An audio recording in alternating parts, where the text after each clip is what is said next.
You want to know how a baby shower becomes the moment a family falls apart? I was standing at my kitchen counter on a Thursday afternoon, piping cream cheese frosting onto the last tray of red velvet cupcakes, when my phone buzzed on the granite. My daughter had called. I picked up and said her name. Nothing, just air, then voices. I set the piping bag down slowly. I didn't say hello again. I listened. My daughter-in-law was talking first. I recognized her voice immediately. That particular way she stretches her vowels when she thinks she's being clever. She was saying something about the seating arrangement for Sunday's shower. She'd been planning it for weeks, or so she told everyone. What everyone didn't know was that I had been paying for it for months. Then I heard my daughter laugh. Not a polite laugh. The real one. The one she saves for when something actually lands. My daughter-in-law said, "Honestly, the less she's involved on Sunday, the better. She'll want to run everything. You know how she gets." My daughter said, "I know. Just put her at the back table with the older cousins. She'll be fine. And if she asks about helping with the cake, tell her it's handled. She doesn't need to know we already switched bakers." I stood very still. The frosting bag was still in my hand. The kitchen smelled like vanilla and butter. My grandchild's baby shower was 4 days away. I had written a check for $3,200 to cover the venue, the catering deposit, the florals, and the cake. That cake they had just switched without telling me. I pressed the red button on my screen. Quietly, the way you close a door when someone is already asleep and you don't want them to know you were ever there. Then I pulled out my checkbook. I want to tell you who I am before I tell you what I did, because people will hear the ending and they'll call me cold. They'll say I overreacted. They'll say I should have called my daughter and talked it through like adults. Maybe, but you don't have 63 years of mornings and mistakes behind you without learning that some things, once said in a room where you're not supposed to be listening, cannot be unsaid. And some silences are not weakness. Some silences are a woman deciding. My name is Adeline. I raised my daughter Brooke mostly on my own after her father left when she was 7. I worked as a bookkeeper for a regional insurance firm for 26 years. I drove a used Buick until it had 200,000 miles on it because I needed the money to go somewhere more important than a new car payment. When Brooke got into college, I took a second job on weekends processing invoices from home. When she got married to her husband, a decent enough man named Patrick, I paid for half the rehearsal dinner because his family said they were stretched thin. I didn't complain. I was grateful she was happy. When Brooke got pregnant, I was the first person she called. She was crying. Good tears. I sat on my back porch and listened to her talk for 40 minutes straight about names and cribs and whether they should repaint the spare room. I told her I would help with whatever she needed, and I meant it. What I did not expect was to mean it so completely that I would become invisible. It started small, the way most things do. My daughter-in-law, her name is Kendall, took over the baby shower planning in February. Brooke was tired, which made sense, and Kendall was organized, which also made sense. I had no objection. I offered to contribute financially, and Kendall sent me a spreadsheet within 48 hours. Clean, itemized, professional. I looked it over and wrote the check the same week. After that, I was consulted less and less. Not excluded, exactly, just informed. There's a difference, and you feel it. I found out about the venue change through a group text. I found out about the florist change through Brooke mentioning it casually on the phone, mid-sentence, as if it were something I already knew. I found out about the cater substitution when I happened to ask about the stuffed mushrooms. I had specifically requested them because they were Brooke's favorite since she was 12. And Kendall said gently but firmly that they'd gone with a different menu. Each time I said, "Okay, no problem. Whatever works best," because I was trying to be easy, because I didn't want to be the mother-in-law in the story, because I had watched enough families fracture over less and I was not going to be the reason this one did. But there is a limit to how long a person can keep saying okay before the word stops, meaning anything. The Thursday afternoon phone call was not the first crack. It was just the one I heard clearly enough to act on. I need you to understand what $3,200 means to a woman who spent 30 years watching every dollar. It is not nothing. It never was nothing. I wrote that check because I loved my daughter and I wanted her child, my grandchild, to have a celebration worth remembering. I was not purchasing a seat at the table. I was not buying inclusion. I simply thought that when you love someone and they know it and you help them and they know that too, the love moves in both directions. Apparently, I was wrong about that. After I hung up, I sat at the kitchen table for a long time without moving. The cupcakes were done. The frosting had dried a little at the tips. Outside, the neighbor's dog was barking at something in the yard. Normal Thursday sounds. The world had no idea. I am not a dramatic person. My mother used to say I was the most practical woman she'd ever raised, and she meant it as a compliment, and I took it as one. I do not make scenes. I do not send long text messages full of accusations. I do not call people out at family gatherings with everyone watching. What I do is think, and once I think long enough, I decide. And once I decide, I am finished deciding.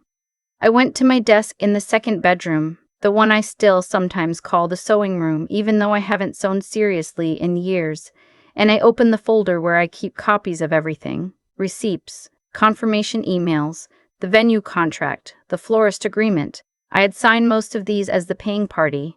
I had used my own credit card as the guarantee on 2 of them. I read each document carefully. Then I picked up the phone. The venue coordinator was a woman named Sheila. I had spoken to her twice before, both times friendly. She answered on the second ring. I told her I needed to discuss a change to the booking for Sunday. She pulled up the account. She confirmed the details. I told her I needed to release my financial guarantee on the reservation and that I would not be covering the balance at checkout. I was courteous. I was clear. I explained that circumstances had changed and I was no longer in a position to sponsor the event. Sheila was quiet for a moment. She said she understood.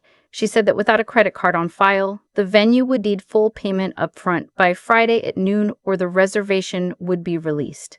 I said that was their policy and I respected it. I thanked her for her time. The florist had a no cancellation clause past 10 days, but I had signed that contract too, and the email address on file was mine. I called and explained that the event was being restructured and my financial participation had ended. The florist, a man named Gerald who had been very helpful when I picked out the peonies, said he was sorry to hear that. He said he would need to reach out to the other contact on the order to arrange alternative payment before Friday, otherwise he'd have to hold the deposit and release the flowers. I said that was completely fair. The caterer took the most explaining. I had put down a deposit of $600.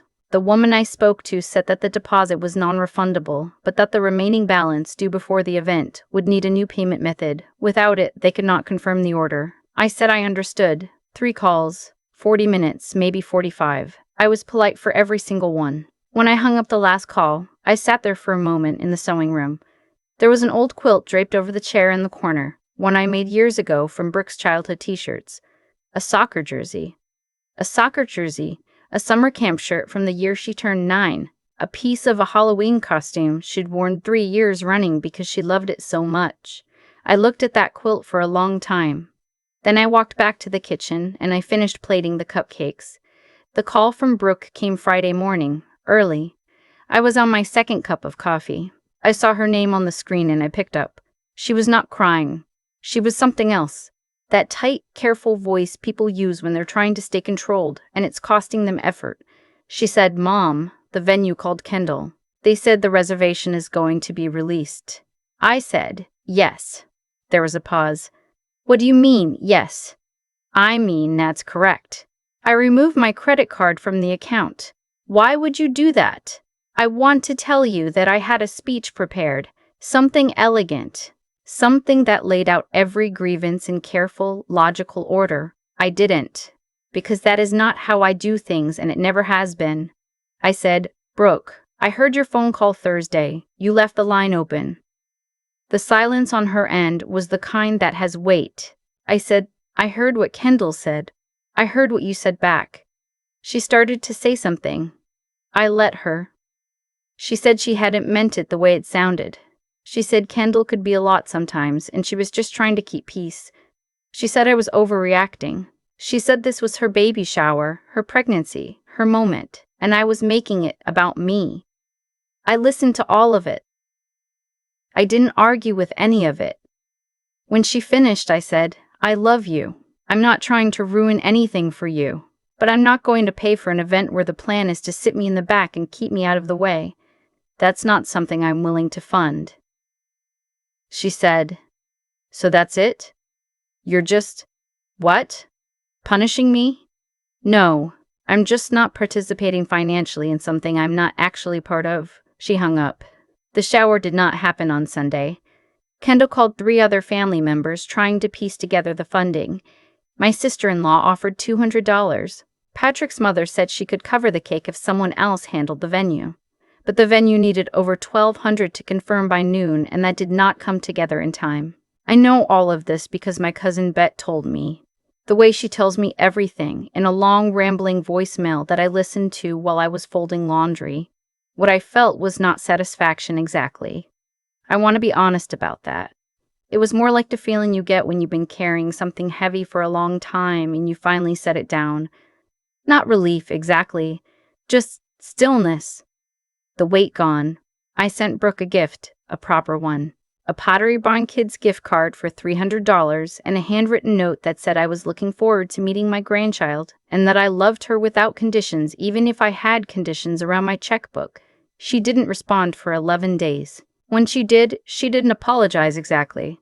She said she'd been thinking. She said she knew things could have been handled better.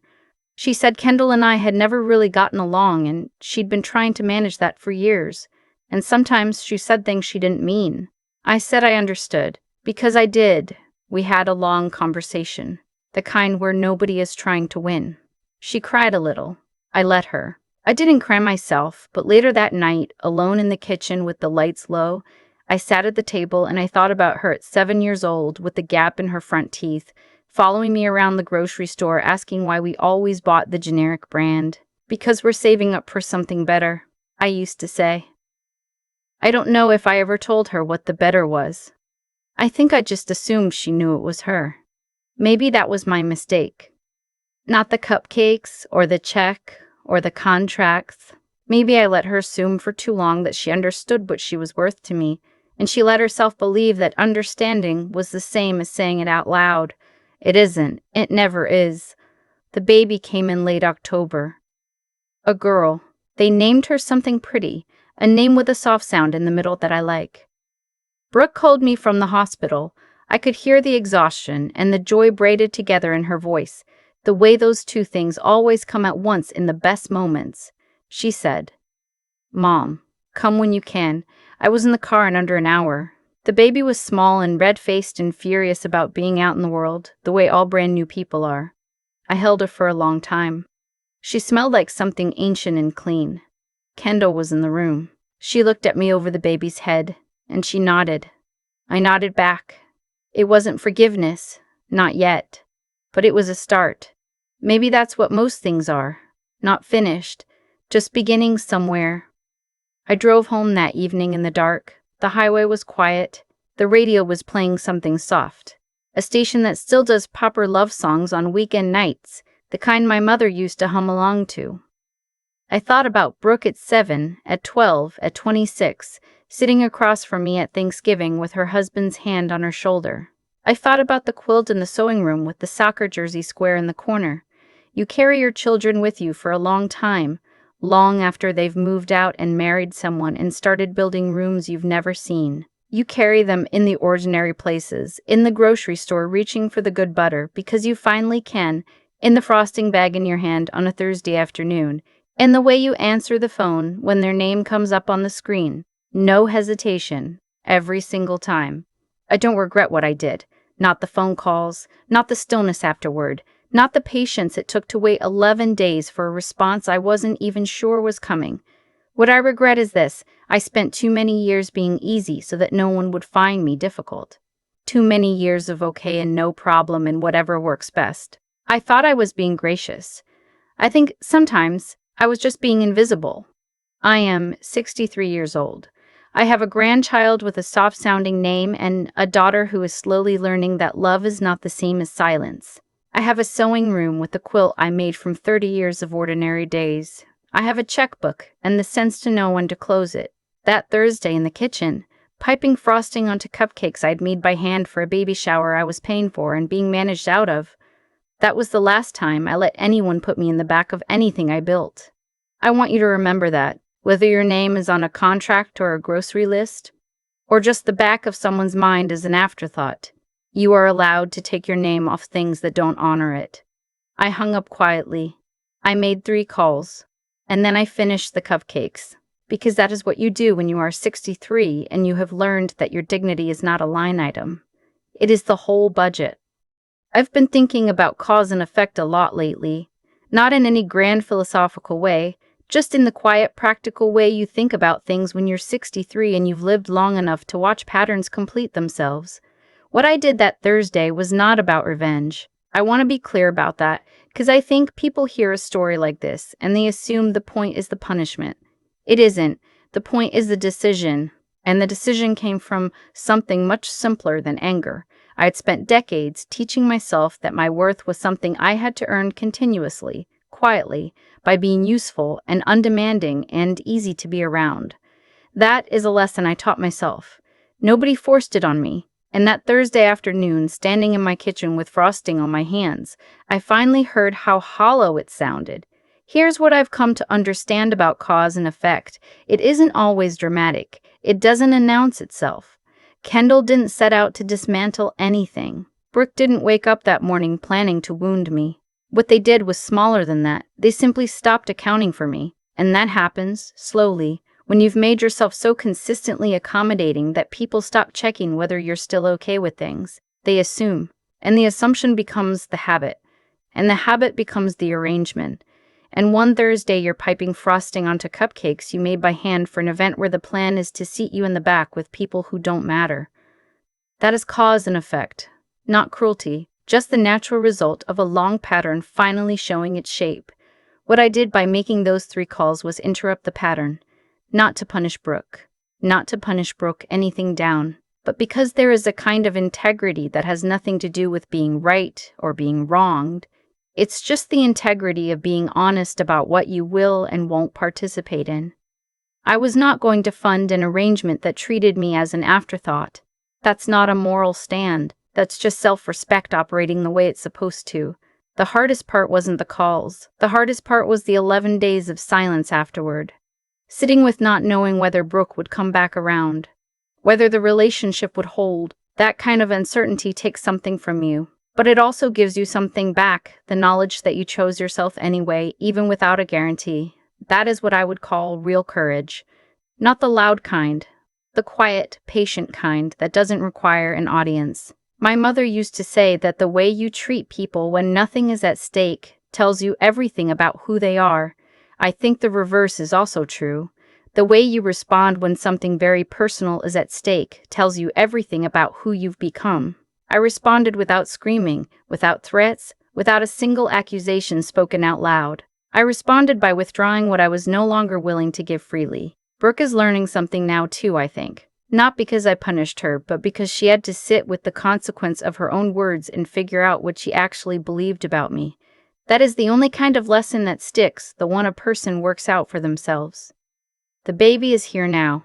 She is small and new and has no idea that any of this happened. I held her in that hospital room and I thought this is what all of it was for. Not the shower, not the check, not even being right. Just this, being present for the next thing and the one after that. I don't carry the Thursday with me the way I thought I might. It's there, somewhere back in the folder with the receipts and the confirmation emails. But it doesn't have weight anymore. What has weight is the quilt in the sewing room. The cupcakes I finished plating before I went to bed. The fact that I answered the phone when Brooke called from the hospital, no hesitation, every single time, that is who I decided to be. And that decision cost me nothing I wasn't already losing.